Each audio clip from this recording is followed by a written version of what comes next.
News this morning off the coast of Santa Cruz Island.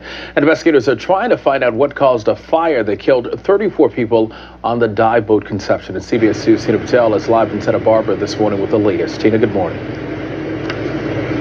Good morning. We are learning more about the victims this morning as loved ones come here to where the Conception was supposed to dock, leaving notes and photos.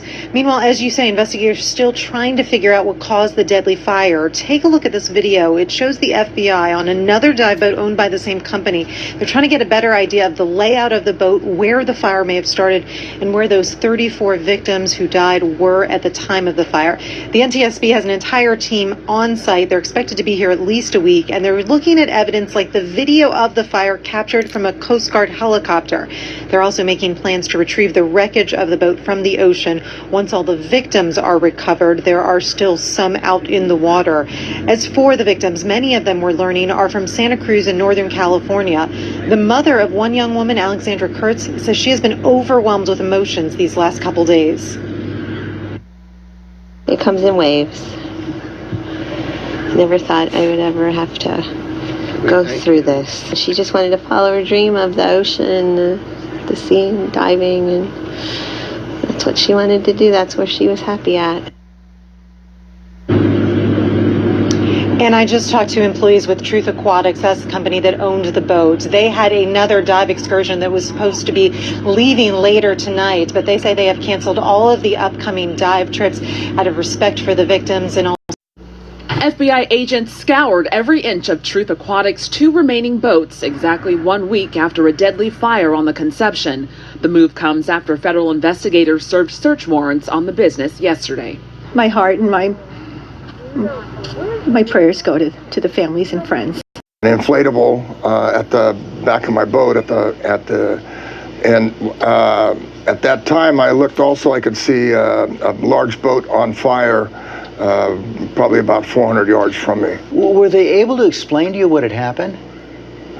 Well, they said that they had woken up to fire on board. They had actually woken the captain up, and it sounds like the captain tried to make a mayday call, but the fire was so intense, they ended up jumping off the boat.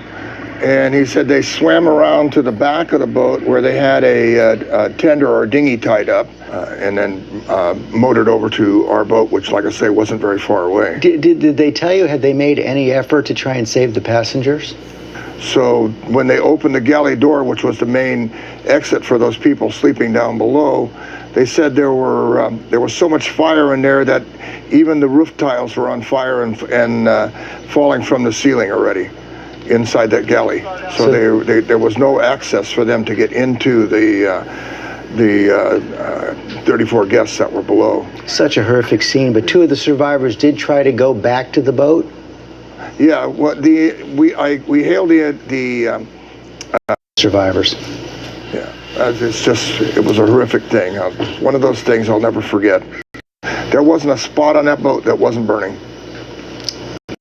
Had you ever seen anything like this out on the water? Oh, never. No, nothing like this. It was horrendous. That boat was 75 feet long, and as soon as I saw it, as soon as I opened the door, it was totally engulfed in flame, all the way from the bow to the stern. Flames could have been 30 feet high.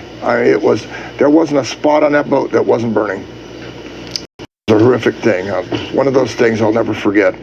Expect, at all in terms of what we do. We go out to go dive and commune with nature and have a good time with the fish. I mean, Ken, I know that you say you've been diving for 38 years, you've never seen anything like this. And because of that, I just want to play for you this Mayday call. So this is between the Coast Guard and someone on the ship. And I want your help in understanding what we're hearing. So listen to this. Can you get back on board and unlock the boat, unlock the doors so they can get off? Roger, you don't have any firefighting gear at all? No fire extinguishers or anything? Roger, and there's no escape hatch for any of the people on board. Why don't they play the replies? Why would CNN... I mean, you don't think that's kind of programming people? Because all that's bullshit. Why would you play that? That's not how the audio goes. That's not the real audio. And by the way, the crew guy died in that. He stayed on the boat and burned with them because he didn't want to leave the ship. One of them died.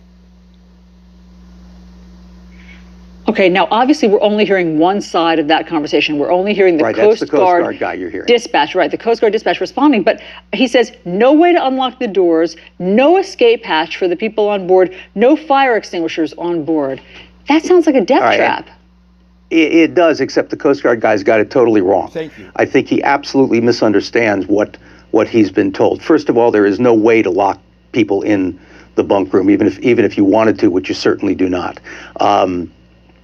There is an escape hatch at the back end of the bunk room. Whether people or not were able to access it or even knew about it, that I don't know.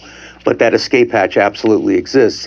And the boat has firefighting equipment. It has fire extinguishers. It has fire hoses. So this is a situation, I think, where the one side that we're hearing, and obviously I've listened to this Mayday call a number of times, as I'm sure you understand, and you really hear that's a crew person, first of all. Let's not lose sight of the fact that only 5 of the 6 crew people made it off. That's a crew person calling for help. But are you sure? Yeah, that's gotta be. I mean, you know this boat. You're certain that it would have had firefighting capability on that boat, fire extinguishers? Absolutely. I mean, the joke would be, I'm sure I've stubbed my toe on the fire extinguishers over the many years.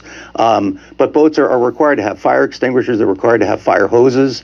The fire hoses, I believe, just sort of suck water out of the ocean. So once you turn it on, there's an unlimited supply. Now, that does not mean that the crew was able to access any of that stuff due to the severity of the fire. Yeah. Ken Curtis, thanks. Ken Curtis, thanks so much. We are obviously waiting to hear more information about what happened. One thought in mind, and that's that the fire had to have happened so fast that it didn't give any chance to the people who were sleeping. He says you can exit the sleeping quarters using the stairs to the above deck or an escape hatch. And as you can see, the area is well lit, and right around this area is where the hatch is located. Diving for 40 years and has been on the Conception about a half a dozen times. He told our Bay Area sister station it would normally take seconds to exit the sleeping quarters and the vessel. One thought in mind, and that's that the fire had to have happened so fast that it didn't give any chance to the people who were sleeping. He says you can exit the sleeping quarters using the stairs to the above deck. He said that they had celebrated 3 birthdays that night. Munoz says the man was sitting there across from me and he was crying. And he said that they had celebrated 3 birthdays. A top-of-the-line operation. It's shocking to wonder what could have been done to save the lives on board a Labor Day weekend diving trip. In a single incident. I think this is an event of global proportions. The fire on a boat packed with scuba divers sleeping in their quarters overnight Saturday was horrifically fierce. 5 crew members survived, 1 crew and 33 passengers burned. Authorities today bluntly, clinically described the dead. There was an extraordinarily hot fire, and the bodies do exhibit signs of extreme thermal damage. Roger, are they locked inside the boat? But on the matter, were they actually locked inside? Today, clarity on that particular horror. Say authorities, there were no lockable doors, but people were trapped in a way by something worse. There was a stairwell to get down the main entryway up and down, and there was an escape hatch, and it would appear as though both of those were blocked by fire. Today, divers continued to assess the boat, now on the seabed 20 meters down. November 2nd, investigators say 1 crew member was required to be awake and on patrol. 5 crew members jumped into the water and survived, but 34 people were trapped below deck. All of them died.